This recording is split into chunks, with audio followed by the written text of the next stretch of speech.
Selanjutnya, kita mulai masuk ke bagaimana si kalsium itu diregulasi. Ya, seperti sudah kita ketahui ya fungsi dari kalsium, terus bagaimana dampak kekurangannya, seperti tadi yang ada di Vesta Science seperti itu, ataupun uh, kegunaan kalsium untuk komunikasi ya sel, kemudian dengan saraf ya sinyal transduksi dari si sel, sinyal transduksi dari saraf maksud saya seperti itu. Maka kadar ion kalsium ya di dalam darah itu sangat penting untuk dijaga. Seperti saya sudah sebutkan tadi di awal, ya, kadar kalsium normal itu adalah 2,5 milimol per liter atau 10 mg per 100 ml. Dan di sini yang untuk laki-laki itu cenderung lebih banyak dibandingkan dengan perempuan. Dan juga kalau ini dipengaruhi juga oleh keadaan fisiologi dan juga usia ya tentunya. Dan tiga pengatur utama ya dari si kalsium ini yaitu si PTH, vitamin D3 dan juga kalsitonin. Nah, dua yang awal ini bersifat stimulasi reabsorpsi ya. Dan yang kalsitonin bersifat dia penghambat reabsorpsi ion di ginjal. Jadi PTH dan vitamin D3 ini juga kalsitonin dapat kita lihat bagaimana efeknya terhadap di ginjal ataupun bagaimana efeknya terhadap di usus seperti itu. Jadi PTH dan vitamin D itu cenderung bekerja saat kadar kalsium itu rendah, saat asupan rendah. Maka dia bekerja dengan cara mengeluarkan kalsium dari tulang. Ya, seperti ini. Kemudian teman-teman bisa lihat di sini PTH rilis kalsium, vitamin D juga seperti itu. Tapi kalau kalsitonin dia suppress, dia mencegah, pengeluaran kalsium dari tulang, gitu. Karena dia cenderung untuk untuk deposit, untuk klasifikasi tulang. Artinya kalau memang kalsiumnya lagi banyak di aliran darah, dia cenderung untuk memadatkan tulang. Artinya cenderung untuk menyimpan. Jadi kalau PTH dan vitamin D ini memang biasanya kayak feedback negatif ya, seperti itu. Nah, ya di sini juga kita bisa lihat ya peran dari si vitamin D ya di usus.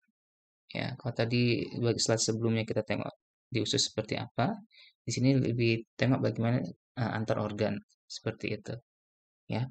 Dan di sini juga kita lihat bagaimana si paratormon dan juga si paratormon ini berfungsi juga vitamin D ya. Ya, ini untuk reabsorpsi si kalsium, ion kalsium. Ya. Jadi cenderung ion kalsiumnya akan yang ada di di ginjal ini seperti itu akan cenderung diserap lagi ya ketika tubuh kita mengalami kekurangan kalsium seperti itu. Dan ada gambar lagi. Nah, ini juga ya yang cukup membantu kita untuk memahami bagaimana si regulasi si kalsium ini ya. Oke, pertama saya juga ingin menekankan kembali bahwa vitamin D yang berperan di sini adalah vitamin D yang bentuk aktif.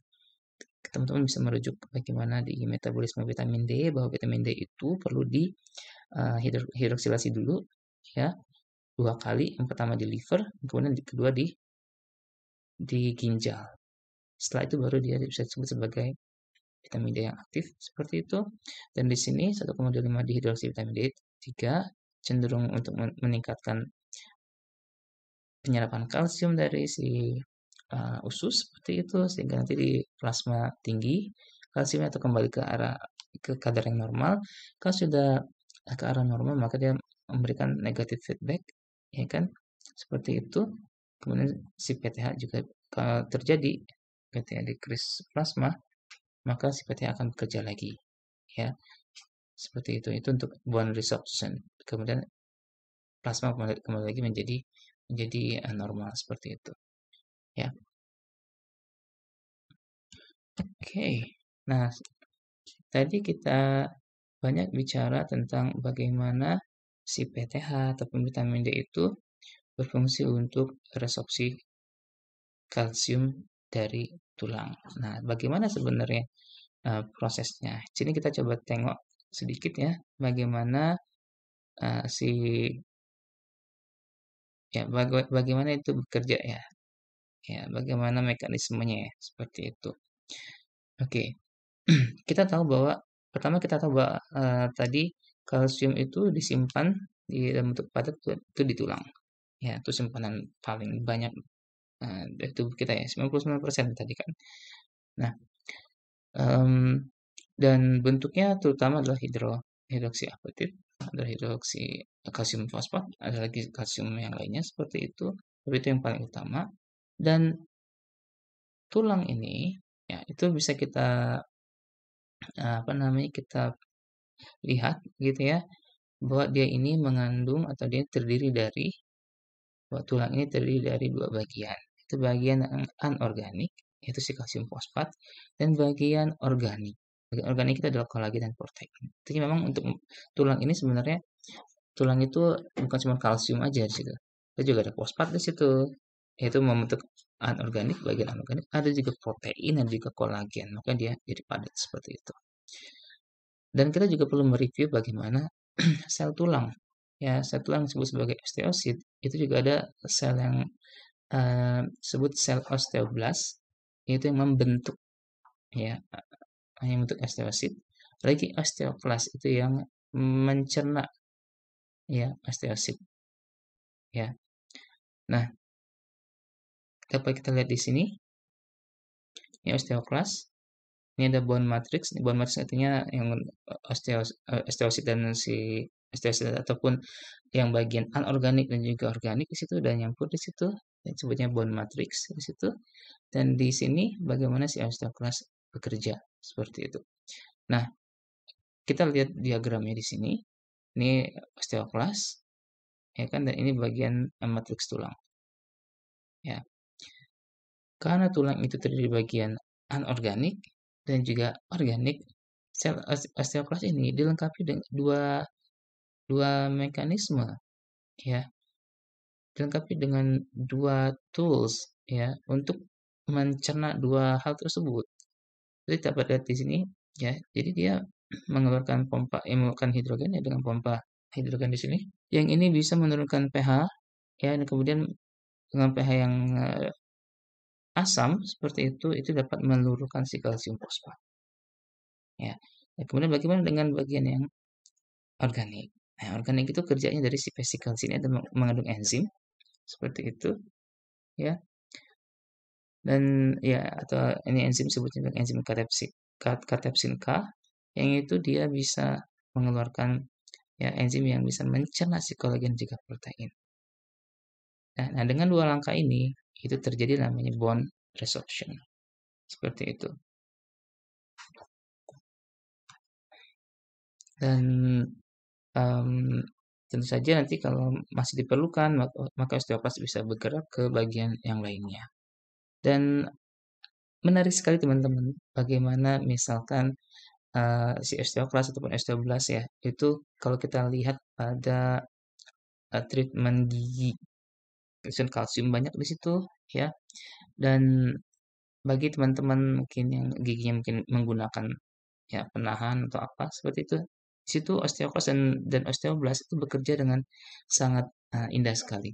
Jadi kalau bagian yang dirapikan itu osteoklas akan banyak bekerja di situ.